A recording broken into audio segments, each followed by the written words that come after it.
This case was one of the most infuriating to do research for. A lot of the sources has different dates for when she was last seen or when she was reported missing. There's also so many details just missing, but I wanted to cover this case since I feel it is very solvable and there is definitely not enough coverage of this case. 22-year-old Cheyann Klus was always a very upbeat and outgoing young woman from Chicago.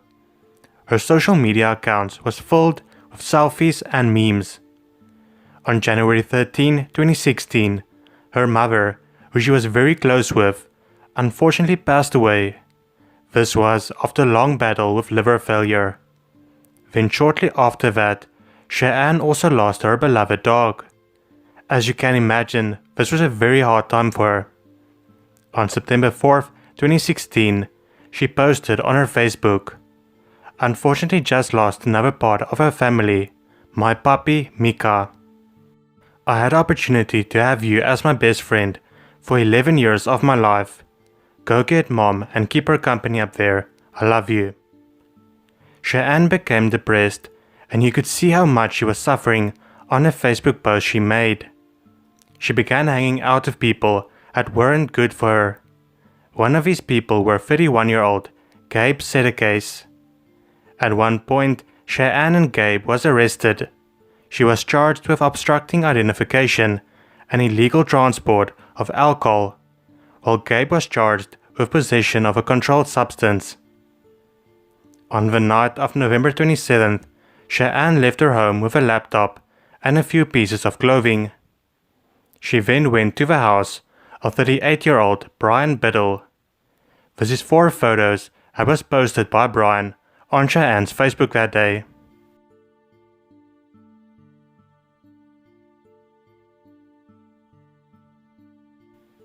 The two of them spent the most of their time partying and drinking together. Early morning on the 29th of November 2017, a friend of Cheyann named Chad Chanapai received a few texts and calls from Cheyann. He woke up 20 minutes after her last message. Chad saw that Cheyann desperately wanted a lift from him, and it seemed like she wanted to get out of Brian's house.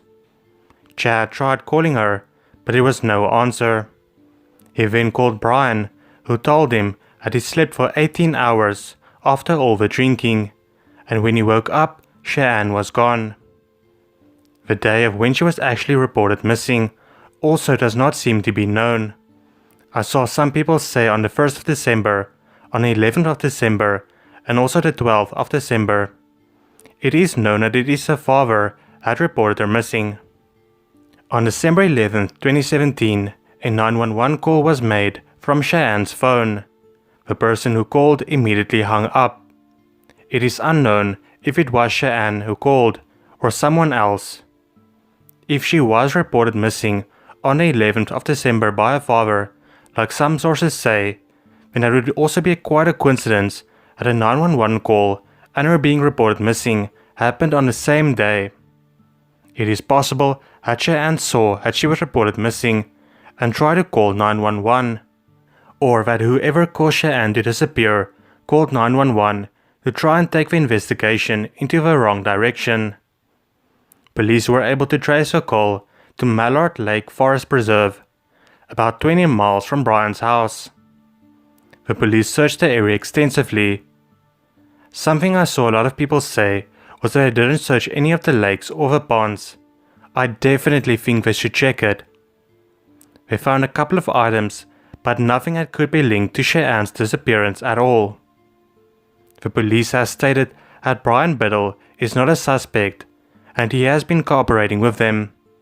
He let them search his phone, his home, his computer, and other personal devices. I can definitely see why people think Brian might be involved. He is a known drug addict, and after Cheyann disappeared, he was arrested for having a firearm and narcotics. He's also the last person to have seen her. A lot of people think that her friend Chad might be involved in her disappearance. It seems like he was friend-zoned and cared more for Cheyann than she did for him.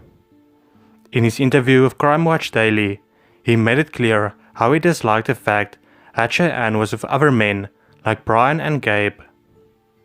It should also be noted that on the day the 911 call was made from Cheyann's phone, Chad put up this post on his Facebook account. Could also just be a coincidence that it was on the same day.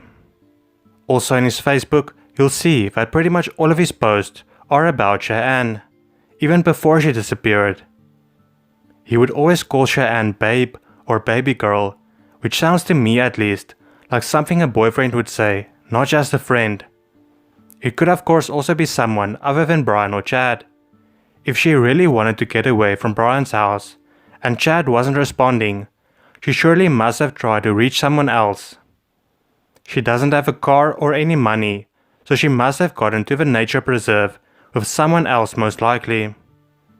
Of course, because she was depressed from losing her mother and her dog, it is not impossible that she took her own life or ran away. I feel like this case can definitely still be solved. I'm also curious to hear what you guys think about this case, and what do you think happened to her? Cheyann had brown hair, brown eyes, a tattoo on her pinky finger, multiple tattoos on her right arm, including an Indian head on her upper arm at her shoulder, and a tattoo of a skull, a pink rose, and a word.